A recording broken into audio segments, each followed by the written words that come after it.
Hello students, welcome to free online class Assam. আজি আমি আলোচনা কৰিম তোমালোকৰ দশম শ্ৰেণীৰ ভূগোলৰ অৰ্থনৈতিক ভূগোল বিষয়বস্তু আৰু সম্পদ এইটো চেপ্টাৰৰ সকলো প্ৰশ্নোত্তৰ কিটা মাৰ্ক অনুযায়ী ছুটি লিখি দিয়া হৈছে যাতে তোমালোকৰ বাবে সহজ হয়। সো ভিডিওটো লাষ্টলৈকে চাবা আৰু চেনেলটো সাবস্ক্ৰাইব কৰি ৰাখিবা। লগতে তোমালোকে পাৰিলে এবাৰ চেপ্টাৰটো পঢ়ি চাবা, তেনেহলে তোমালোকে ভিডিওটোত দিয়া প্ৰশ্নোত্তৰ কিটা অতি সহজতে বুজি পাবা। আৰু লগতে তোমালোকৰ বাবে মই ভিডিওটোৰ মাজে মাজে যিকেইটা ইম্পৰ্টেণ্ট কুৱেশ্যন এনসাৰ হয় সেইকেইটা কৈ গৈ থাকিম, তোমালোকে মাৰ্ক কৰি ল'বা। সো বলা কুৱেশ্যন কেইটালৈ আগবাঢ়ো। সো ষ্টুডেণ্টছ চোৱা, প্ৰথম 1 নম্বৰ কুৱেশ্যন দিয়া হৈ আছে, অৰ্থনৈতিক ভূগোল কাক বোলে, ইয়াৰ মূল বিষয়বস্তু কি, অৰ্থনৈতিক ভূগোলৰ প্ৰধান শাখাবোৰ উল্লেখ কৰা। প্ৰথম কুৱেশ্যনটোৱে ইম্পৰ্টেণ্ট হয়, এইটো তোমালোকৰ এইটো চেপ্টাৰৰ বিষয়ে মেইন কুৱেশ্যন হয়। সো এইটো তোমালোকৰ বাবে ইম্পৰ্টেণ্ট হ'ব, এক্সামত আহিব পাৰে, ঠিক আছে। সো এনসাৰটো চোৱা, ভূগোল যিটো শাখাত সম্পদৰ উৎপাদন, বিতৰণ, উপভোগ আৰু বিনিময়ৰ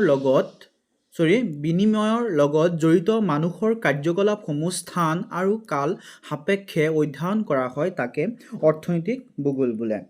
তাৰপিছত চোৱা, ইয়াৰ মূল বিষয়বস্তু কি চোৱা, মূল বিষয়বস্তুবোৰ হ'ল পৃথিৱীৰ বিভিন্ন ঠাইত মানুহৰ অৰ্থনৈতিক কাৰ্যকলাপৰ বিতৰণ, ইয়াৰ কাৰণ আৰু ইয়াৰ লগত জড়িত প্ৰক্ৰিয়াসমূহৰ অধ্যয়ন কৰা। ঠিক আছে, মূল বিষয়বস্তু কি চোৱা, মূল বিষয়বস্তুটো হৈছে পৃথিৱীৰ বিভিন্ন ঠাইত মানুহৰ অৰ্থনৈতিক কাৰ্যকলাপ, বিতৰণ, ইয়াৰ কাৰণ আৰু ইয়াৰ লগত জড়িত প্ৰক্ৰিয়াসমূহৰ অধ্যয়ন কৰা। ঠিক আছে, তাৰপিছত চোৱা নেক্সট, অৰ্থনৈতিক ভূগোলৰ প্ৰধান শাখাবোৰ হ'ল, শাখাবোৰ কি? প্ৰথম শাখাটো হৈছে কৃষি ভূগোল, তাৰপিছত ঔদ্যোগিক ভূগোল, তাৰপিছত সম্পদ ভূগোল, তাৰপিছত পৰিবহণ ভূগোল, তাৰপিছত বজাৰ ভূগোল, তাৰপিছত পৰিকল্পনা আৰু উন্নয়ন ভূগোল, তাৰপিছত পৰ্যটন ভূগোল। ঠিক আছে, একেবাৰে ইজি হয়, বেছি ডাঙৰকৈ লিখি দিয়া নাই, মাৰ্ক অনুযায়ী সৰুকৈ লিখি দিয়াৰ কাৰণে চেষ্টা কৰিছোঁ, যিমান সৰুকৈ পাৰোঁ ইমান সৰুকৈ লিখি দিছোঁ, যদিও মাৰ্ক অনুযায়ী লিখিছোঁ যাতে তোমালোকৰ এক্সামিনাৰে মাৰ্ক কাটিব নোৱাৰে। ঠিক আছে, তাৰপিছত চোৱা 2 নম্বৰ, অৰ্থনৈতিক ভূগোলৰ পৰিসৰ সম্পৰ্কে চমুকৈ লিখা। এনসাৰ হ'ব চোৱা, অৰ্থনৈতিক ভূগোলৰ পৰিসৰ অতি বিস্তৃত। অৰ্থনৈতিক ভূগোলত প্ৰধানকৈ সম্পদসমূহ আৰু ইয়াৰ সৈতে জড়িত মানুহৰ বিভিন্ন অৰ্থনৈতিক কাৰ্যকলাপসমূহ অধ্যয়ন কৰা হয়। তাৰপিছত চোৱা 3 নম্বৰ, মানুহৰ অৰ্থনৈতিক বৃত্তি বুলিলে কি বুজা, এনে অৰ্থনৈতিক বৃত্তিবোৰ কি? এনসাৰ হ'ব, যি অৰ্থনৈতিক কাৰ্যকলাপৰ ফলত মানুহে শ্ৰমদান কৰি উৎপাদনমুখী হৈ এক নিৰ্দিষ্ট পৰিসৰত উপাৰ্জন কৰিব পাৰে তাকেই অৰ্থনৈতিক বৃত্তি বোলা হয়।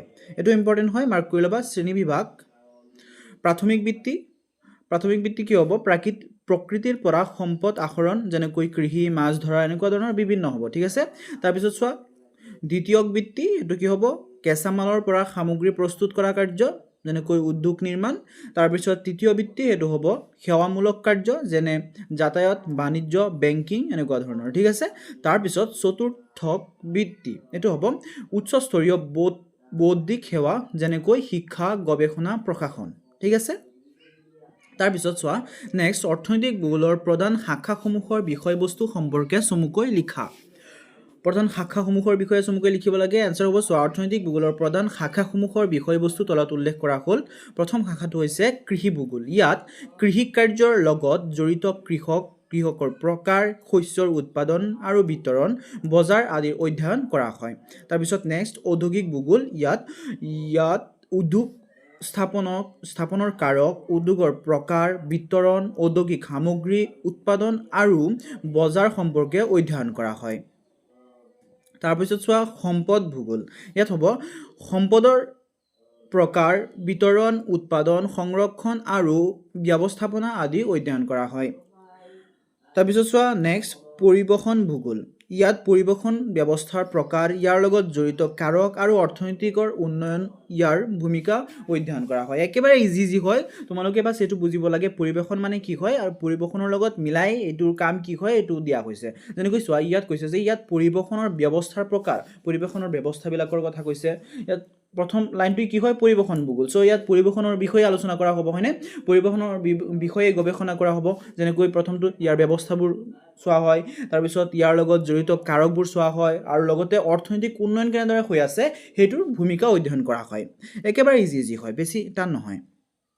তাৰপিছত চোৱা 5 নম্বৰ সম্পদ ভূগোল কিয় অৰ্থনৈতিক ভূগোলৰ এটি গুৰুত্বপূৰ্ণ শাখা বোলা হয় এনসাৰ হ'ব যিকোনো দেশৰ অৰ্থনৈতিক উন্নয়ন সেই দেশৰ সম্পদৰ গুণাগুণ পৰিমাণ আৰু সঠিক ব্যৱহাৰৰ ওপৰত নিৰ্ভৰ কৰে সম্পদৰ উৎপাদন আৰু বিতৰণৰ অধ্যয়ন অবিহনে অৰ্থনৈতিক ভূগোলৰ চৰ্চা অসম্ভৱ সেয়েহে ইয়াক অৰ্থনৈতিক ভূগোলৰ এক অবিচ্ছেদ্য আৰু গুৰুত্বপূৰ্ণ শাখা হিচাপে গণ্য কৰা হয় সো চোৱা এনসাৰটো কি কৈছে প্ৰথমতে কুৱেশ্যনত কি সুধিছে এইটো তোমালোকে প্ৰথমতে পঢ়ি ল'বা কুৱেশ্যনটো যদি ভালকৈ বুজি পোৱা তেনেহ'লে এনসাৰটো ভালকৈ কৰিব পাৰিবা আৰু কুৱেশ্যনটো কিমান এনসাৰ লিখিব লাগিব সেইটো তোমালোকে কুৱেশ্যনটোৰ চাইডতে লিখা থাকে কিমান মাৰ্কৰ হয় সেইটো চাই ল'বা মই তোমালোকৰ কাৰণে মাৰ্ক অনুযায়ী লিখি দিছোঁ যদিও তোমালোকক এক্সামত কিমান মাৰ্কৰ কাৰণে এইটো কুৱেশ্যন আহে তোমালোকে সেইটো চাই ল'বা ঠিক আছে লগতে কুৱেশ্যনটো কি কৈছে সেইটো বুজি তাৰপিছত এনসাৰটো কৰিবৰ কাৰণে চেষ্টা কৰিবা এনেকৈ ইয়াত চোৱা 5 নম্বৰটো সম্পদ ভূগোল কিয় অৰ্থনৈতিক ভূগোলৰ এটি গুৰুত্বপূৰ্ণ শাখা বোলা হৈছে কুৱেশ্যনটোত সুধিছে যে সম্পদ ভূগোল এটা অৰ্থনৈতিক ভূগোলৰ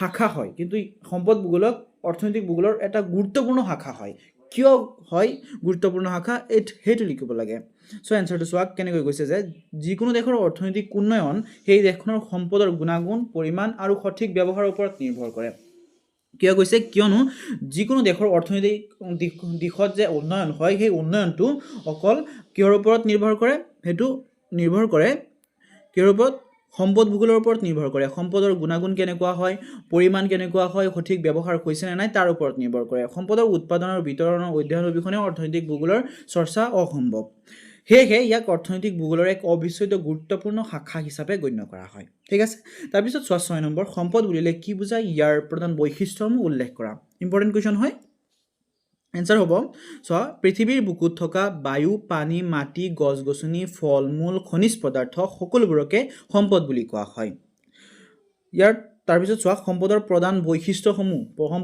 বৈশিষ্ট্যসমূহ অতি ইম্পৰ্টেণ্ট হয় এনসাৰ হ'ব চোৱা প্ৰথমটো হ'ব উপকাৰিতা তাৰপিছত উপযোগিতা তাৰপিছতো হস্তান্তৰ যোগ্যতা তাৰপিছতো কাৰ্যকাৰিতা ঠিক আছে তাৰপিছত চোৱা সম্পদ পৰিৱৰ্তনশীল ব্যাখ্যা কৰা এইটো ইম্পৰ্টেণ্ট হয় এনসাৰ হ'ব সম্পদ পৰিৱৰ্তনশীল সময় জ্ঞান আৰু প্ৰযুক্তিৰ পৰিৱৰ্তনৰ লগত কোনো বস্তুৰ কাৰ্যকাৰিতা সলনি হোৱাকে সম্পদৰ পৰিৱৰ্তনশীলতা বোলে ইয়াৰ ফলত এসময়ৰ অব্যৱহৃত নিষ্ক্ৰিয় সামগ্ৰী যেনে খনিজ তেল মূল্যৱান সম্পদলৈ ৰূপান্তৰিত হয় একেদৰে অনিষ্টকাৰী প্ৰতিৰোধক যেনে নদীৰ বানপানী প্ৰযুক্তিৰ সহায়ত বান্ধ দি জলবিদ্যুৎ বা কৃষিৰ দৰে উপযোগী সম্পদলৈ সলনি কৰিব পাৰি গতিকে সম্পদৰ স্থিতি সদায় একে নাথাকে ই পৰিস্থিতি আৰু মানুহৰ প্ৰয়োজন সাপেক্ষে সলনি হৈ থাকে সো তাৰ মানে কি কৈছে এইটো কৈছে যে কোনো এটা বস্তু যেটো নেকি এতিয়া বৰ্তমান সময়ত আমি ভাবি আছো এইটো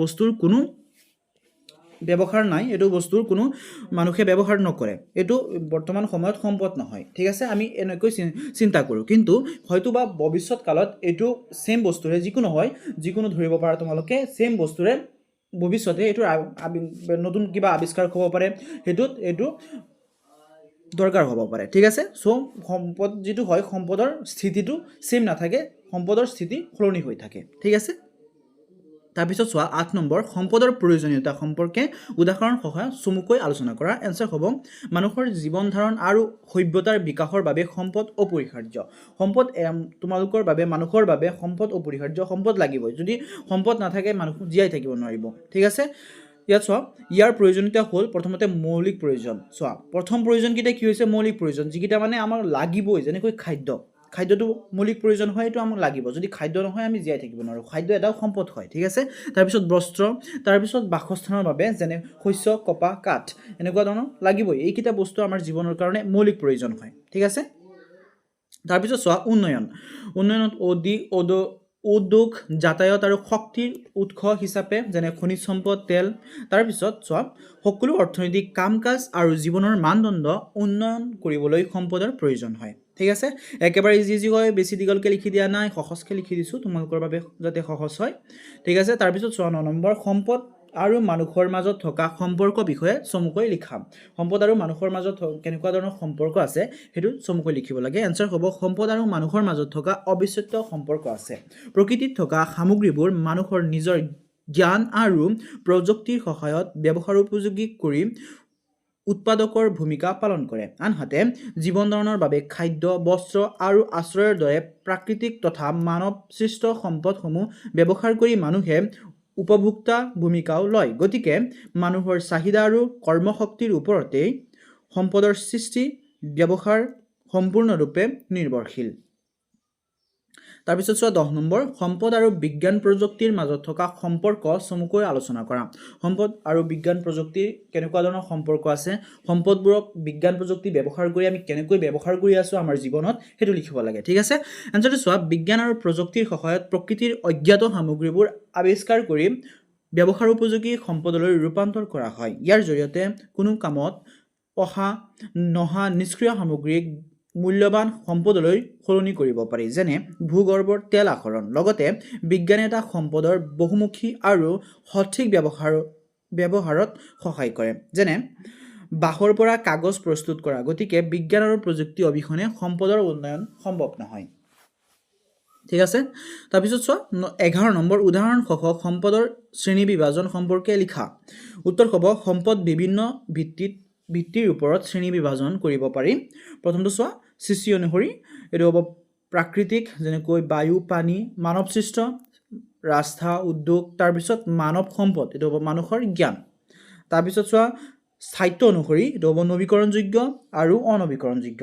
নৱীকৰণযোগ্য কি কি হয়, সৌৰশক্তি, পানী। তাৰপিছত অনৱীকৰণযোগ্য কয়লা, তেল। তোমালোকে আগতো পাই আহিছা প্ৰায় 5-6 মান ক্লাছতে, নৱীকৰণযোগ্য সম্পদ কাক বোলে, অনৱীকৰণযোগ্য সম্পদ কাক বোলে, ইয়াৰ উদাহৰণ এইবিলাক তোমালোকে আগতে পাই আহিছা, সেইকাৰণে তোমালোকৰ বাবে বহুত ইজি হয় এইবিলাক। তাৰপিছত চোৱা নেক্সট, গঠন অনুসৰি কি হ'ব, জীৱীয়, যেনেকৈ উদ্ভিদ, প্ৰাণী। তাৰপিছত অজীৱীয়, এইটো হ'ব মাটি, শিল।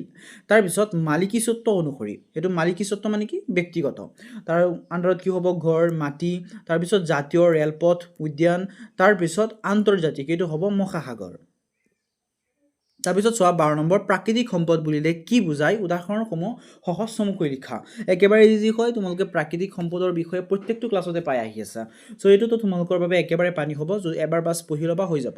ঠিক আছে, এনচাৰটো চোৱা, প্ৰকৃতিৰ পৰা পোৱা যিবোৰ বস্তুৱে মানুহৰ অভাৱ পূৰণ কৰে বা উপকাৰত আহে তাকে প্ৰাকৃতিক সম্পদ বোলে। ঠিক আছে, উদাহৰণ চোৱা, উদাহৰণ কি হ'ব, বায়ু, পানী, সূৰ্যৰ ৰশ্মি, ভূমি, খনিজ পদাৰ্থ, বিভিন্ন উদ্ভিদ, লগতে নদ নদী, এনেকুৱা ধৰণৰ বস্তু হ'ব। ঠিক আছে, বহুত হ'ব, তোমালোকে যিমান পাৰা লিখিব পাৰিবা। ঠিক আছে, তাৰপিছত চোৱা 13 নম্বৰ, মানৱ সৃষ্ট সম্পদ কি, উদাহৰণসহ ইয়াৰ ব্যৱহাৰ সম্পৰ্কে চমুকৈ লিখা। এইটো ইম্পৰ্টেণ্ট হয়। এনচাৰ হ'ব, চোৱা, মানুহে নিজৰ জ্ঞান আৰু প্ৰযুক্তিৰে প্ৰকৃতিক সম্পদক ৰূপান্তৰ কৰি যিবোৰ নতুন সম্পদ সৃষ্টি কৰে, সেইবোৰেই মানৱ সৃষ্ট সম্পদ। উদাহৰণ চোৱা, ঘৰদুৱাৰ আৰু ৰাস্তা ঘাট, বাসস্থান আৰু যাতায়াতৰ বাবে। তাৰপিছত কল কাৰখানা, সামগ্ৰী উৎপাদনৰ বাবে। তাৰপিছত সঁজুলি আৰু যান বাহন, এইটো কাম কাজ সহজ কৰিবলৈ। তাৰপিছত শিক্ষা আৰু চিকিৎসা অনুষ্ঠান, সেইটো কি হ'ব, চোৱা, মানৱ সম্পদৰ বিকাশ আৰু স্বাস্থ্য ৰক্ষাৰ বাবে। এই সম্পদে মানুহৰ জীৱন ধাৰণৰ অধিক উন্নত আৰু আৰামদায়ক কৰি তোলে। তাৰপিছত চোৱা 14 নম্বৰ, নৱীকৰণযোগ্য আৰু অনৱীকৰণযোগ্য সম্পদৰ মাজৰ পাৰ্থক্য কি কি, উদাহৰণসহ চমুকৈ আলোচনা কৰা। এটা একেবাৰে ইজি হয়। চোৱা, এনচাৰটো কি হ'ব, নৱীকৰণযোগ্য সম্পদবোৰ ব্যৱহাৰৰ পিছতো শেষ হৈ নাযায় আৰু প্ৰাকৃতিকভাৱে পুনৰ সৃষ্টি হৈ থাকে, যেনে সৌৰশক্তি আৰু বায়ু। আনহাতে অনৱীকৰণযোগ্য সম্পদবোৰ এবাৰ ব্যৱহাৰ কৰিলে নিঃশেষ হৈ যায় আৰু ইয়াক পুনৰ সৃষ্টি কৰিব নোৱাৰি, যেনে কয়লা আৰু খনিজ তেল। মূলতঃ নৱীকৰণযোগ্য সম্পদ অক্ষয়, কিন্তু অনৱীকৰণযোগ্য সম্পদৰ পৰিমাণ সীমিত। তাৰপিছত চোৱা 15 নম্বৰ, সম্পদ সংৰক্ষণ বুলিলে কি বুজায়, ইয়াৰ প্ৰয়োজনীয়তা কি। এইটো ইম্পৰ্টেণ্ট কুৱেশ্যন হয়, এইটো মাৰ্ক কৰিবা। এনচাৰ হ'ব, চোৱা, সম্পদ সংৰক্ষণ মানে হ'ল সম্পদৰ অপচয় ৰোধ কৰি ইয়াৰ বিচক্ষণ আৰু পৰিকল্পিত ব্যৱহাৰ কৰা। যিহেতু প্ৰকৃতিৰ বহু সম্পদ সীমিত আৰু অনৱীকৰণযোগ্য, সেয়েহে ভৱিষ্যত প্ৰজন্মৰ বাবে এইবোৰ বচাই ৰখা, ক্ৰমবৰ্ধমান জনসংখ্যাৰ চাহিদা পূৰণ কৰা আৰু পৰিৱেশৰ ভাৰসাম্য তথা জৈৱ বৈচিত্ৰ্য ৰক্ষা কৰাৰ বাবে সম্পদ সংৰক্ষণ অতি প্ৰয়োজনীয়। তাৰপিছত চোৱা 16 নম্বৰ সম্পদ সংৰক্ষণৰ পদ্ধতি সম্পৰ্কে চমুকৈ লিখা। এনচাৰ হ'ব সম্পদ সংৰক্ষণৰ বাবে কেইবাটাও পদ্ধতি অৱলম্বন কৰিব পাৰি। প্ৰথমতে সীমিত সম্পদৰ ওপৰত হেঁচা কমাবলৈ বিকল্প সম্পদ যেনেকৈ সৌৰশক্তি, মানে কৈছে যে যিকেইটা সম্পদ সীমিত হয়, যিকেইটা অনবীকৰণযোগ্য সম্পদ হয়, তেনেকুৱা ধৰণৰ সম্পদবোৰক ব্যৱহাৰ আমি কমাই তাৰ যিকেইটা আছে বিকল্প আছে সম্পদ আছে এইকেইটা ব্যৱহাৰ কৰিব লাগে। যেনেকৈ সৌৰশক্তি ব্যৱহাৰ কৰিব পাৰোঁ, আমি কাৰেণ্টৰ সলনি আমি সৌৰশক্তি ব্যৱহাৰ কৰিব পাৰোঁ। তাৰপিছত ব্যৱহাৰ কৰিব লাগে। তাৰপিছত দ্বিতীয়তে পুনৰাৱৰ্তন পদ্ধতি ব্যৱহাৰ কৰি সামগ্ৰিক পুনৰ ব্যৱহাৰ উপযোগী কৰিব লাগে। ইয়াৰ উপৰিও সম্পদৰ অপচয় ৰোধ কৰা, জনসাধাৰণৰ মাজত সচেতনতা বৃদ্ধি কৰা আৰু সংৰক্ষণ সম্পৰ্কীয় চৰকাৰী আইনসমূহ কঠোৰভাৱে পালন কৰা। ঠিক আছে। তাৰপিছত জৰিয়তে সম্পদক সুৰক্ষিত কৰিব পাৰি। ইয়াত চোৱা যিকেইটা দিয়া হৈ আছে, প্ৰথমতে এনেকৈ দিয়া হৈছে, তাৰপিছত দ্বিতীয়তে এনেকৈ দিয়া হৈ আছে। ঠিক আছে। তোমালোকে এইকেইটা কি কৰিবা, তোমালোকে এনেকৈ দ্বিতীয়তে যিটো দিয়া আছে এতিয়া সেইটো তোমালোকে 2 নম্বৰ দি তলত লিখিবা। তাৰপিছত প্ৰথমতে যিটো দিয়া আছে সেইটো 1 নম্বৰ দি ওপৰত লিখিবা। এনেকৈ তোমালোকে 3-4টা মান লাইনকৈ এক্সট্ৰাকে পইণ্ট সজাই লিখিবা। ঠিক আছে। এনেকৈ লিখিলে তোমালোকৰ আৰু এক্সামিনাৰ মাৰ্ক কাটিব নোৱাৰে, সেইটো তোমালোকৰ মাৰ্ক সম্পূৰ্ণ থাকে। ঠিক আছে। তাৰপিছত চোৱা 17 নম্বৰ সম্পদ সংৰক্ষণৰ লগত জড়িত সংস্থা আৰু সেইবোৰৰ ভূমিকা সম্পৰ্কে চমুকৈ লিখা। এনচাৰ হ'ব সম্পদ সংৰক্ষণৰ জড়িত কেইটামান প্ৰধান সংস্থা আৰু ইহঁতৰ ভূমিকা তলত দিয়া হ'ল। প্ৰথমটো চোৱা IUCN, এইটো কি হ'ব প্ৰকৃতিৰ সংৰক্ষণ আৰু বিলুপ্তপ্ৰায় প্ৰজাতিৰ তালিকা ৰেড লিষ্ট প্ৰকাশ কৰা। তাৰপিছত ইউনেস্কো, এইটো কি হ'ব বিশ্বৰ গুৰুত্বপূৰ্ণ প্ৰাকৃতিক আৰু সাংস্কৃতিক স্থানসমূহ ঐতিহ্য ক্ষেত্ৰ হিচাপে সংৰক্ষণ কৰে। তাৰপিছত WWF, এইটো কি হ'ব চোৱা জৈৱ বৈচিত্ৰ্য ৰক্ষা আৰু প্ৰদূষণ ৰোধৰ বাবে কাম কৰে। তাৰপিছত পৰিৱেশ আৰু বন মন্ত্ৰালয় ভাৰত, এইটো হ'ব চোৱা দেশৰ বন আৰু বন্যপ্ৰাণী সুৰক্ষাৰ নীতি নিয়ম প্ৰস্তুত কৰে। এই সংস্থাবোৰে সজাগতা সৃষ্টি আৰু আইন প্ৰণয়নৰ জৰিয়তে সম্পদ ৰক্ষা কৰে। তাৰপিছত চোৱা 18 নম্বৰ চমুটোকা লিখা। ইয়াত প্ৰথমটো দিয়া হৈছে সম্পদ, একেবাৰে ইজি হয়। আনচাৰ হ'ব চোৱা মানুহৰ প্ৰয়োজন পূৰণ কৰিব পৰা কাৰ্যকৰী আৰু উপকাৰী সামগ্ৰী। ইয়াৰ মুখ্য বৈশিষ্ট্য হ'ল পৰিৱৰ্তনশীলতা। সম্পদ প্ৰধানকৈ 3টা ভাগত ভগাব পাৰি। প্ৰাকৃতিক কি হ'ব, যেনে ভূমি। তাৰপিছত মানৱসৃষ্ট কি হ'ব চোৱা উদ্যোগ। তাৰপিছত মানৱ সম্পদ, এইটো কি হ'ব মানুহৰ জ্ঞান আৰু কৌশল ব্যৱহাৰ কৰি যিবোৰ সম্পদ মানুহে সৃষ্টি কৰে সেইবিলাকে মানৱ সম্পদ বুলি কোৱা হয়। ঠিক আছে।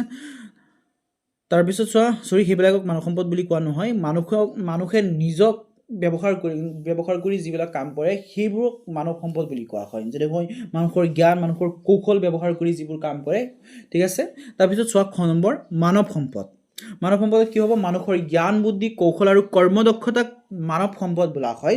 মানুহে আন সকলো সম্পদৰ সৃষ্টিকৰ্তা আৰু ব্যৱহাৰকাৰী। সেয়েহে মানৱ সম্পদক সকলো সম্পদৰ ভিতৰত শ্ৰেষ্ঠ বুলি গণ্য কৰা হয়। তাৰপিছত চোৱা সম্পত্তি, যিবোৰ সামগ্ৰী লিখিব লাগে, সম্পত্তিৰ বিষয়ে চমুটোকা লিখিব লাগে। এইটো হ'ব চোৱা যিবোৰ সামগ্ৰীৰ বিনিময় মূল্য এক্সচেঞ্জ ভেলু থাকে আৰু যাক এজনৰ পৰা আন এজনলৈ হস্তান্তৰ কৰিব পাৰি সেইবোৰক সম্পত্তি বোলা হয়। তাৰপিছত সকলো সম্পদ কিন্তু সকলো সম্পত্তি নহয়, যেনে সূৰ্যৰ পোহৰ। তাৰপিছত নৱীকৰণযোগ্য সম্পদ, যিবোৰ সম্পদ ব্যৱহাৰৰ পিছত প্ৰাকৃতিকভাৱে পুনঃপূৰ্ণ হয় সেইবোৰক নৱীকৰণযোগ্য সম্পদ বোলে, যেনে সৌৰশক্তি, বায়ু, পানী। তাৰপিছত ব্যক্তিগত সম্পদ হ'ব কোনকেইটা চোৱা কোনো এজন ব্যক্তিৰ নিজা মালিকীস্বত্ব বা অধিকাৰত থকা উপকাৰী সামগ্ৰীবোৰে ব্যক্তিগত সম্পদ বোলা হয়। ইয়াৰ দ্বাৰা কেৱল সেই নিৰ্দিষ্ট ব্যক্তিজনেই উপকৃত হয়। তাৰপিছত জাতীয় সম্পদ কি হ'ব এখন দেশৰ ভৌগোলিক সীমাৰ ভিতৰত থকা সকলো সম্পদক জাতীয় সম্পদ বোলে, যেনে ৰাস্তা-ঘাট, নদী, খনিজ পদাৰ্থৰ ৰাষ্ট্ৰীয় উদ্যান। তাৰপিছত জীৱীয় সম্পদ হ'ব জীৱ থকা সকলো সম্পদক জীৱীয় সম্পদ বোলে, যেনে গছ-গছনি, জীৱ-জন্তু, মাছ আদি। তাৰপিছত চোৱা সম্পদ সংৰক্ষণ, সম্পদৰ অপচয় ৰোধ কৰি ইয়াৰ পৰিকল্পিত আৰু মিতব্যয়ী ব্যৱহাৰ কৰাকে সম্পদ সংৰক্ষণ বোলে। ইয়াৰ মূল উদ্দেশ্য হ'ল বৰ্তমানৰ চাহিদা পূৰণ কৰাৰ লগতে ভৱিষ্যত প্ৰজন্মৰ বাবেও সম্পদসমূহ সুৰক্ষিত কৰা। তাৰপিছত চোৱা সম্পদৰ পুনৰাৱৰ্তন, ব্যৱহাৰ কৰা সামগ্ৰীৰ পেলনীয়া অংশ পুনৰ প্ৰক্ৰিয়াকৰণ কৰি নতুন ব্যৱহাৰ উপযোগী সামগ্ৰী তৈয়াৰ কৰাকে সম্পদৰ পুনৰাৱৰ্তন বোলে। যেনে পুৰণি কাগজৰ পৰা নতুন কাগজৰ প্ৰস্তুত কৰা। তাৰপিছত চোৱা IUCN, ইয়াৰ সম্পূৰ্ণ ৰূপটো হ'ল international union for conservation of nature. তাৰমানে কি হয়, আন্তঃৰাষ্ট্ৰীয় পৰিৱেশ সংৰক্ষণ সংস্থা। ই বিশ্বজুৰি প্ৰকৃতি সংৰক্ষণ আৰু প্ৰাকৃতিক সম্পদৰ বনক্ষম ব্যৱহাৰৰ বাবে কাম কৰা এক আগশাৰী সংস্থা। তাৰপিছত লিখা পাৰ্থক্য লিখিবলৈ দিছে, ঠিক আছে। পাৰ্থক্য বহুত ইম্পৰ্টেণ্ট হয়, পাৰ্থক্য আহি থাকে। সম্পদ আৰু সম্পত্তিৰ মাজত পাৰ্থক্য ইম্পৰ্টেণ্ট হয়, ঠিক আছে। এইটো তোমালোকে মাৰ্ক কৰি ল'বা। চোৱা সম্পদ কি হয়, সম্পদ যিয়ে মানুহৰ অভাৱ পূৰণ কৰে সেয়াই সম্পদ, যেনেকৈ বায়ু, মাটি। তাৰপিছত সম্পত্তি যিবোৰ বিনিময়ৰ মূল্য আছে আৰু হস্তান্তৰ কৰিব পাৰি সেইবোৰক সম্পত্তি বোলে, যেনেকৈ সোণ, টকা, ঠিক আছে। বহুত ইম্পৰ্টেণ্ট হয়, এইটো ভেৰি ভেৰি ইম্পৰ্টেণ্ট হয়। তাৰপিছত চোৱা নেক্সট, অৰ্থনৈতিক ভূগোল আৰু সম্পদ ভূগোল। অৰ্থনৈতিক ভূগোল ই ভূগোলৰ এক বহল শাখা য'ত মানুহৰ সকলো অৰ্থনৈতিক কাৰ্যকলাপ যেনেকৈ কৃষি, উদ্যোগ, সেৱা আৰু ইয়াৰ বিতৰণৰ বিষয়ে অধ্যয়ন কৰা হয়। তাৰপিছত চোৱা সম্পদ ভূগোল কি হয়, ই অৰ্থনৈতিক ভূগোলৰ এক শাখা য'ত কেৱল সম্পদৰ প্ৰকাৰ, বিতৰণ, উৎপাদন আৰু ব্যৱহাৰ আৰু সংৰক্ষণৰ ওপৰত গুৰুত্ব দিয়া হয়। তাৰপিছত চোৱা নেক্সট, সম্পদ আৰু নিষ্ক্ৰিয় সামগ্ৰী। এইটো হ'ব সম্পদ কি হয়, সম্পদ হ'ব যিবোৰ বস্তুৱে মানুহৰ অভাৱ পূৰণ কৰি উপকাৰ সাধন কৰে সেইবোৰে হৈছে সম্পদ। তাৰপিছত চোৱা নিষ্ক্ৰিয় সামগ্ৰী কোনবোৰ হয়, নিষ্ক্ৰিয় সামগ্ৰী যিবোৰ বস্তুৱে মানুহৰ উপকাৰ আৰু অপকাৰ একোৱেই নকৰে সেইবোৰক নিষ্ক্ৰিয় সামগ্ৰী বোলে। তাৰপিছত জীৱীয় আৰু অজীৱীয় সম্পদ। জীৱীয় সম্পদ কি হ'ব, জীৱ থকা সম্পদ যেনে গছ গছনি আৰু প্ৰাণী, আৰু অজীৱীয় সম্পদ যেনেকৈ প্ৰাণহীন সম্পদ যেনে মাটি, পানী, খনিজ পদাৰ্থ, ঠিক আছে।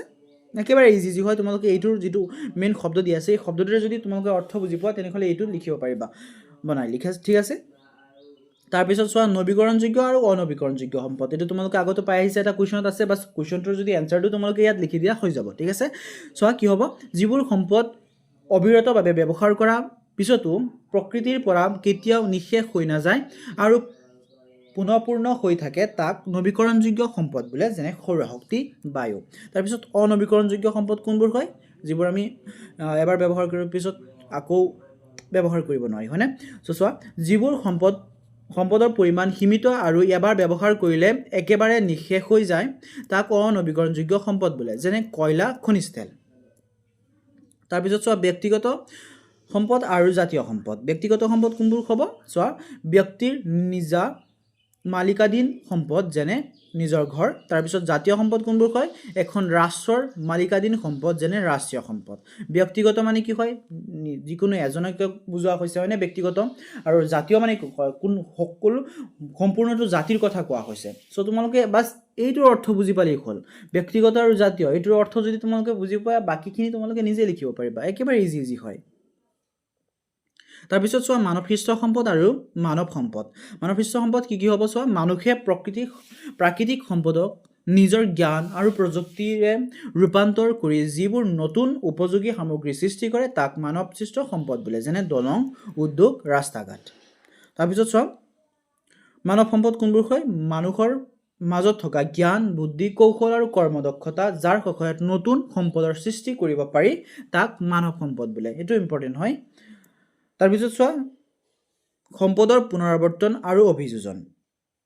এইটো কি হ'ব, চোৱা পুনৰাৱৰ্তন কি হয়, ব্যৱহাৰ কৰা সামগ্ৰীৰ পৰা পেলনীয়া অংশ সংগ্ৰহ কৰি পুনৰ প্ৰক্ৰিয়াকৰণেৰে নতুন সামগ্ৰী তৈয়াৰ কৰা কাৰ্যকে পুনৰাৱৰ্তন বোলে, যেনে পুৰণি কাগজৰ পৰা নতুন কাগজ, ঠিক আছে। তাৰপিছত চোৱা অভিযোজন কি হয়, নতুন জ্ঞান আৰু প্ৰযুক্তি প্ৰয়োগ কৰি যিকোনো সম্পদ ব্যৱহাৰ অধিক উন্নত কৰা বা বিকল্প ব্যৱহাৰ উদ্ভাৱন কৰা প্ৰক্ৰিয়াটোৱেই হ'ল অভিযোজন। তাৰপিছত চোৱা শুদ্ধ লিখিব লাগে, ঠিক আছে। প্ৰথমটো দিয়া হৈছে তলৰ কোনটো মানৱসৃষ্ট সম্পদ, ইয়াত কোনটো মানৱসৃষ্ট সম্পদ হয়, নদ নদী নহয়। তাৰপিছত খনিজ তেল হ'বনে। তাৰপিছত চোৱা 3 নম্বৰ জলসিঞ্চন নলা, তাৰপিছত দিয়া হৈছে অৰণ্য। ইয়াৰ পৰা কোনটো হ'ব, জলসিঞ্চন নলা, এইটো মানুহে নিজে বনাই লয়, হয়নে। বাকীকেইটা আমি প্ৰকৃতিৰ পৰা পাওঁ তাৰপিছত চোৱা খ নম্বৰ তলৰ কোনটো অজীৱীয় সম্পদ অজীৱীয় সম্পদ মানে কি হয় য'ত নেকি জীৱ নাই ঠিক আছে তো ইয়াত কোনটো হ'ব বায়ু গছ গছনি জীৱ থাকে জীৱ জন্তুতো জীৱ থাকেই তাৰপিছত ভেঁকুৰ এইবিলাক জীৱ থাকে কিন্তু বায়ুত কোনো ধৰণৰ জীৱ নাথাকে ঠিক আছে তাৰপিছত চোৱা নেক্সট তোমাৰ তলৰ কোনটো অনবীকৰণযোগ্য সম্পদ কোনটো হয় যিটো নেকি আমি এবাৰ ব্যৱহাৰ কৰাৰ পিছত আৰু এবাৰ ব্যৱহাৰ কৰিব নোৱাৰো এবাৰ ব্যৱহাৰ কৰিলে এই বস্তুটো নিশেষ হৈ যায় ঠিক আছে সো এইটো কি হ'ব চোৱা এইটো হ'ব কয়লা ঠিক আছে কয়লা তাৰপিছত চোৱা নেক্সট তলৰ কোনটো বিলুপ্তপ্ৰায় প্ৰাণী কোনবোৰ হয় যিটো নেকি বিলুপ্ত হোৱাৰ ফালে গৈ আছে লাহে লাহে এইটো শেষ হৈ গৈ আছে তো চোৱা এইটো কি হ'ব এইটো হ'ব নল গাহৰি ঠিক আছে তাৰপিছত নেক্সট চোৱা IUCN সংস্থাটো কোন আন্তঃৰাষ্ট্ৰীয় সংস্থাৰ অন্তৰ্গত এইটো কি হ'ব ইউনেস্কো UNESCO তাৰপিছত চোৱা সো ষ্টুডেণ্টছ এইখিনিতে তোমালোকৰ এইটো চেপ্টাৰৰ সকলো প্ৰশ্নোত্তৰবোৰ শেষ হৈছে যদি ভিডিওটো ভাল লাগিছে তেনেহ'লে লাইক কমেণ্ট শ্বেয়াৰ এটা কৰিবা আৰু চেনেলটো ছাবস্ক্ৰাইব কৰি ৰাখিবা আৰু লগতে নেক্সট চেপ্টাৰৰ ভিডিঅ' লিংকটো এইটো ভিডিঅ'ৰে ডেছক্ৰিপশ্যন বক্সত পাই যাবা তাৰ পৰা চাব পাৰিবা মই তোমালোকৰ বাবে যিমান পাৰোঁ সিমান সৰুকৈ মাৰ্ক অনুযায়ী লিখি দিয়াৰ বাবে চেষ্টা কৰিছোঁ যাতে তোমালোকৰ বাবে ইজি হয় সো এনেকুৱা ধৰণে আৰু যদি তোমালোকে ভিডিঅ' চাব বিচাৰা তেনেহ'লে এইটো চেনেলৰ প্লেলিষ্টটো ভিজিট কৰিব পাৰা তাত সকলো চেপ্টাৰৰ সকলো কিতাপৰ ভিডিঅ'বোৰ চিৰিয়েল কৰি দিয়া আছে তোমালোকে তাৰ পৰা চাব পাৰিবা ভিডিঅ'টো লাষ্টলৈকে দেখা বাবে ধন্যবাদ